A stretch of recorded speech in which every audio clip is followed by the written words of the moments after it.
नमस्कार। मैं आप सबका पोट भरे क्लासेस में स्वागत है। आज दिन गुरुवार छत्तीसगढ़ को जानिए श्रृंखला में मैं आप लोगों को छत्तीसगढ़ की विभिन्न प्रतियोगिताओं में पूछे जाने वाले जनरल नॉलेज की दृष्टि से मैं आप लोगों को छत्तीसगढ़ के प्रत्येक एक भाग का मैं वीडियो बना करके आप लोगों के समक्ष प्रस्तुत कर रहा हूं, जिसका मेरा मुख्य उद्देश्य है कि छत्तीसगढ़ की विभिन्न प्रतियोगिताओं में जो बच्चे, जो स्टूडेंट, जो प्रतियोगी परीक्षा की तैयारी कर रहे हैं उन्हें लाभ प्राप्त हो सके। इसी श्रृंखला में आज का मेरा विषय है छत्तीसगढ़ की महत्वपूर्ण नदियां। इन नदियां क्या हैं? तो विभिन्न पहाड़ी क्षेत्रों से या जंगलों से या जलप्रपात स्रोतों से छोटे छोटे स्रोतों के रूप में निकलकर और विभिन्न नालों एवं छोटी छोटी नदियों को अपने में समाहित करके प्रभावित होने वाली प्राकृतिक संपदा के रूप में हमारे पास जो महत्वपूर्ण स्रोत है, उन स्रोत को हम क्या कहते हैं? नदियां कहते हैं। क्योंकि ये जीवन के लिए महत्वपूर्ण है। ये हम कह सकते हैं हमारी जीवन रेखा है।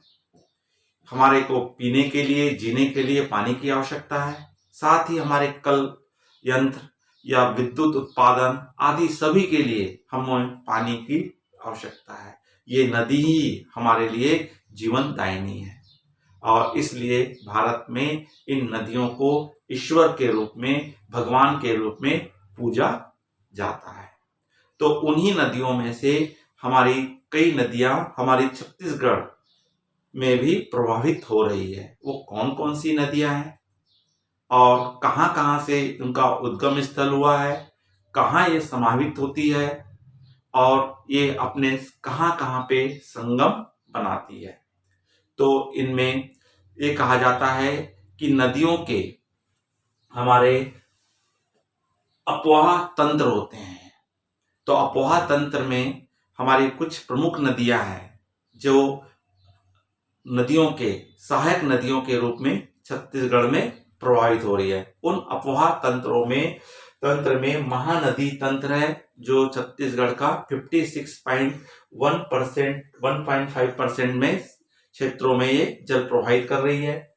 गोदावरी नदी जो 28.62 है, ये बहुत कम हिस्सा हमारे छत्तीसगढ़ को टच कर रही है, लेकिन ये खुद यहाँ से हमको समाहित छत्तीसगढ़ से नहीं बह रही है, किंतु इसकी सहायक नदियां हमारे छत्तीसगढ़ को जल प्रदान कर रही है। ठीक उसी प्रकार सोन नदी जिसका 13.6% प्रवाहित हो रहा है।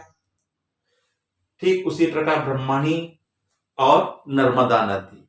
तो इनके कुछ क्षेत्र हमारे चारों दिशाओं में इनके कुछ क्षेत्र से बह रही है और इनका ज्यादातर इनकी सहायक नदियां ही हमारी छत्तीसगढ़ में प्रभावित हो रही है। आज हम देखते हैं कि छत्तीसगढ़ की प्रमुख कौन कौन सी नदियां हैं, जिनमें सबसे महत्वपूर्ण हमारी नदी है महानदी, जिसका उद्गम स्थल सिहावा पर्वत धमतरी है। ये छत्तीसगढ़ में 286 किलोमीटर रन कर रही है, प्रवाहित हो रही है, लेकिन इसकी कुल लंबाई जो है 858 किलोमीटर है। क्योंकि छत्तीसगढ़ के बाद ये उड़ीसा राज्य में हमारी महानदी क्या होती है? प्रभावित होती है और ये उड़ीसा की भी जीवन रेखा मानी जाती है। और उड़ीसा से होते हुए ये बंगाल की खाड़ी में कटक के एक समीप 10 किलोमीटर पूर्व ये अपना डाल्टा बनाती है और विभिन्न क्षेत्रों में कट करके ये समुद्र में जाके क्या हो जाती है? समाहित हो जाती है। और इसका जो हमारा पुराना नाम है वो उसमें इसको इस नाम से जाना जाता है। महानंदा नदी के नाम से भी जानी जाती थी, कनक नंदिनी के नाम से जानी जाती थी और चित्रोपला के नाम से भी ये नदी प्रचलित थी। इस नदियों में हमारे जो संगम स्थल है, एक हमारा है देवकुट, जहां पर महानदी और सीता नदी का क्या होता है, संगम होता है। एक हमारा राजिम है, जिसको हमारा छत्तीसगढ़ का प्रयाग कहा जाता है, जहां पर महानदी, पैरी नदी और सोडुर नदी क्या होती है, आपस में मिलती है और संगम बनाती है। इसके अलावा इनमें बहुत सारी नदियां, जो हमारी शिवनाथ नदी है, और विभिन्न नदियां जाकर के कहाँ समाहित हो जाती है, हमारी महानदी में समाहित हो जाती है। और महानदी जो है सर्वप्रथम सिहोर से निकलती है, और वहां से निकलने के पश्चात आरंग से होते हुए महासमुद्र होते हुए सिवनी नारायण पहुंचते पहुंचते ये अपना विकराल रूप धारण कर लेती है। और इसी नदी में, महानदी में, हमारे 3 महत्वपूर्ण डैम भी है। एक रुद्री डैम है, गंगरेल डैम है, और उड़ीसा में हीराकुंड डैम इसी नदी पर है। और इस तरह से महानदी जो है हमारे छत्तीसगढ़ के लिए महत्वपूर्ण नदी मानी जाती है, क्योंकि इसकी सबसे माना गया है छत्तीसगढ़ की सबसे बड़ी नदी, लंबी नदी महानदी है, किंतु सबसे ज्यादा बहने वाली छत्तीसगढ़ की बड़ी नदी किसको माना जाता है, शिवनाथ नदी को माना जाता है। तो इस तरह से महानदी हमारे लिए एक वरदान है, जिसके माध्यम से इसके में महासमुद्र, आरंग, सिवनी नारायण आदि हमारे शहर भी इसी नदी के किनारे बसे हुए हैं। अगली हमारी महत्वपूर्ण नदी है शिवनाथ नदी, जिसका पुराना नाम है शिवा व सुनी भी कहा जाता है। ये पाना बरस पहाड़ी अंबागढ़ चौकी तहसील राजनांदगांव से निकली हुई है, वो उद्गम स्थल है इसका। ये छत्तीसगढ़ में लगभग 290 किलोमीटर रन करती है, प्रवाहित होती है, और आगे जाकर के ये खरगा हनी गांव बिलासपुर जिले के पास समीप में महानदी में क्या हो जाती है, समाहित हो जाती है। और ये सिवनी नारायण में शिवनाथ नदी, महानदी और जोक नदी के रूप में एक क्या बनाती है, संगम बनाती है। और ये महानदी में सिवनी नारायण के समीप ही ये क्या हो जाती है, रायपुर जिले के आसपास नदी में क्या हो जाती है, समाहित हो जाती है। हमारी अगली नदी है इंद्रावती नदी, जिसको मंदाकिनी नदी के नाम से भी पुराना नाम से जाना जाता है। ये मुंगेर पर्वत, कालाहांडी, उड़ीसा इसका उद्गम स्थल है। ये छत्तीसगढ़ में 264 किलोमीटर क्या करती है, प्रभावित होती है। ये भद्राकाली गोदावरी नदी में जाकर के क्या हो जाती है, भद्राकाली के पास गोदावरी नदी हमारी क्या हो जाती है, समाहित हो जाती है। और हरवेल में इंद्रावती नदी, कोटरी नदी और निब्रा नदी मिल करके क्या बनाते हैं, संगम स्थल बनाते हैं। अगली हमारी नदी है अरपा नदी, जो खोडरी, खोनसरा पहाड़ी, पेंड्रा से निकली है, बिलासपुर शहर से प्रभावित होकर के निकलती है। ये लगभग 100 किलोमीटर क्या करती है, रन करती है। और सोन लहरी सिवनी नारायण के समीप शिवनाथ नदी में ये नदी क्या हो जाती है, समाहित हो जाती है।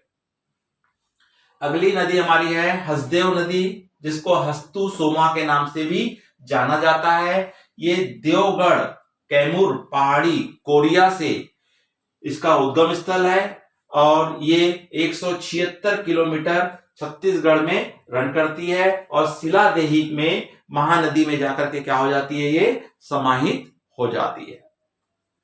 अगली हमारी नदी है लीलागर नदी, जिसको निडिला नदी के नाम से भी जाना जाता है। दीपका पठार कोरबा से इस नदी का उद्गम हुआ है। ये 135 किलोमीटर छत्तीसगढ़ में प्रवाहित होकर के चल करके कुटी घाट में शिवनाथ नदी में क्या हो जाती है, समाहित हो जाती है। मनियारी नदी, जो लोमरी पठार सिहावल सागर मुंगेली से इसका उद्गम स्थल है। 134 किलोमीटर छत्तीसगढ़ में ये प्रवाहित हो रही है।